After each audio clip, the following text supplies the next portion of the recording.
Hello po, magandang araw po muli sa inyong lahat. Maligayang panunood po sa aking video. Sa video po na ito ay ipapakita ko ang dinadaanan papunta sa aming farm.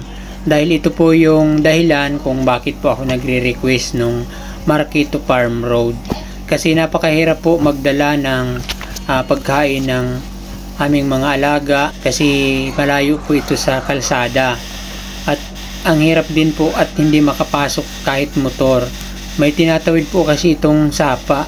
Mayroon din po namang part na daanan na hindi tinatawidan ng sapa kaso paahon siya at maputik tapos medyo malayo kumpara po dito.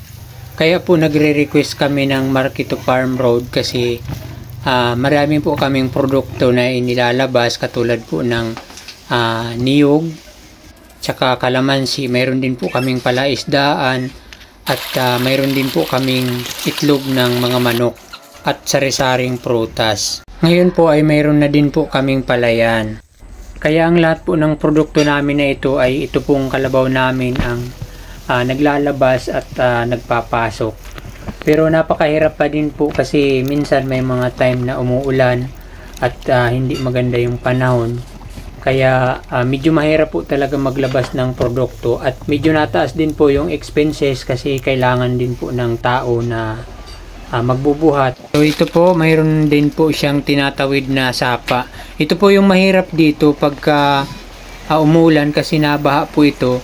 So pagka malalim po yung tubig, hindi po kami makatawid ng lalong-lalo na po ng pagkain ng manok kasi mababasa siya.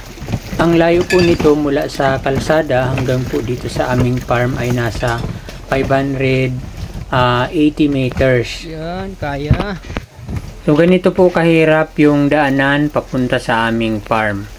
Sa pagbibusiness po talaga hindi lang talaga puro sipag. Dapat po ay importante po yung determinasyon kasi pagka wala ka po noon at napagod ka na, nako, bibigay ka na talaga. So sa ngayon po wala po akong ibang hangad kundi ang magkaroon po kami ng kalsada papasok dito sa amin kasi padami na po yung produkto namin. So hanggang dito na lang po yung aking video. Maraming salamat po sa inyong panonood. More power po. God bless.